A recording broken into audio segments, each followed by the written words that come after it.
Welcome to This Explainer. Today, we are diving deep into the brutal psychological truths behind why we actually lose respect.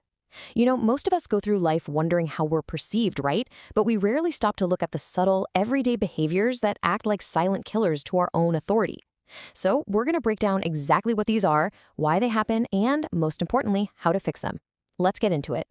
Now, you might assume people don't respect you because of, your bank account or your job title. But there is a massive psychological difference between being liked and being truly respected. And honestly, most people don't even realize they've completely crossed the line from one to the other. Chasing validation might win you a few temporary smiles, sure. But living by principles and character, that is what actually anchors you in a room.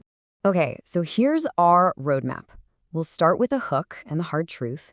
Then we'll look at the energy drainers, the subtle ego traps, the boundary failures, and finally, how to command true respect. Starting right off with part 1, the hook and the hard truth. Respect is taught, not demanded. Listen, here is the genuinely scary part. You might have crossed the line of losing someone's respect without even realizing it. Long before someone openly dismisses you, they've already subconsciously read your invisible signals. They've decided your presence just kind of doesn't carry weight. It's these tiny, minute-by-minute behavioral choices that teach others exactly how they should treat us. Moving right along to part 2, the energy drainers. We're talking victim energy, complaining, and lack of accountability. Oh man, we all know someone whose absolute favorite sport is playing the victim, right? Nothing ever works out for me. When you constantly cast yourself in this helpless role, people are going to subconsciously distance themselves. And it's not because they lack empathy, it's because your victimhood completely bankrupts their emotional reserves. Human beings are biologically wired to value personal agency. We just inherently respect people who take the wheel in their own life. And this creates a totally deadly chain reaction. It starts small. You bring up a beautiful day, they complain about the heat. But then that emotional contamination spreads, basically infecting the mood of everyone around them. Ultimately, it ends in a complete loss of social presence. People just stop inviting them to things. They literally become a social ghost. Now, chronic complainers love to defend themselves by saying, hey, I'm just a realist, but the science of emotional contagion totally proves otherwise. Negativity is highly, highly infectious. It rips through a group dynamic infinitely faster than positivity ever could. By constantly complaining, you are actively contaminating the psychological safety of the group. And frankly, absolutely no one respects the person who makes them feel worse. In psychology, there's a term for this, the external locus of control. It's basically the belief that life just happens to you, rather than because of you.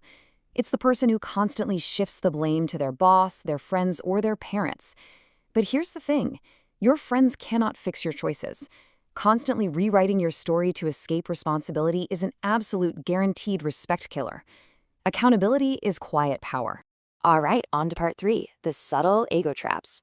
Let's look at subtle arrogance and the I already know attitude. It is rarely the loud, chest-thumping arrogance that ruins respect. Actually, it's more about this subtle conversational dominance. This is the person who hijacks literally every story to make it about themselves, or they pretend to give you helpful advice when they're actually just showing off. People might smile and nod politely, but internally, they're completely checking out. Psychologists call this social dominance behavior. It's a desperate attempt by insecure folks to assert superiority through basic everyday interaction. And boom, that brings us right to the Dunning-Kruger effect. The exact moment you act like you already know everything, people instantly realize you aren't actually wise. You're just loud. True intelligence is inherently tied to curiosity. When you act like you've got absolutely nothing left to learn, you strip away the very trait that commands respect in the first place. We have to remember this huge contrast. True competence is remaining curious and actually listening. False competence is acting like you've reached the finish line of all human knowledge.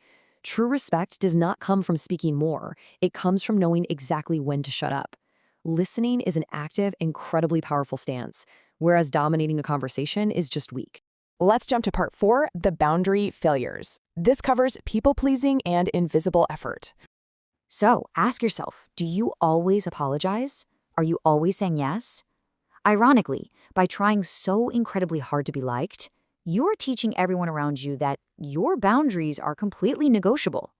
This is the ultimate people-pleasing trap, and it's a guaranteed way to make people respect you less. When you constantly push your own needs aside for everyone else, you aren't showing them you're nice, you're showing them your time and energy have zero value. True respect grows from self-respect, not from begging for approval. Look at it this way. People pleasers might be loved for being so accommodating, sure, but psychologically speaking, we naturally trust and respect the people who have the sheer strength to say no. A kind but firm no signals incredible character. It shows strength instead of a fear of rejection, and it lets people know exactly where you stand. People pleasers are great when you need a favor, but they are rarely respected for who they actually are. Now, you might also be making the invisible effort mistake. You know the drill, grinding away in the shadows, working incredibly hard, staying ultra humble, and just assuming people will randomly notice your brilliance. Well, spoiler alert, they won't. You cannot command respect from the shadows. You have to step into the light, own your hard work, and show your visible integrity. Which brings us to our final section, Part 5, Commanding True Respect, the Paradigm Shift. So here is the massive shift. When you finally stop chasing that fleeting high of validation and decide to live strictly by your own principles, everything changes. Show up, speak clearly, set standards. Once you do that, you'll notice you no longer have to try and make people respect you. Your actions leave them absolutely no other choice. I want to leave you with this final, really provocative thought to chew on today. Are your daily attitudes commanding respect, or are they quietly destroying it? Take a hard, honest look at the behaviors we outlined in this explainer. Let me know which of these 7 draining attitudes you recognize the most, either in yourself or maybe someone you know, by dropping its number down in the comments. And hey, make sure to subscribe because we are going to be decoding a lot more raw psychology in our next explainer. Keep learning, keep setting those boundaries, and I'll catch you next time.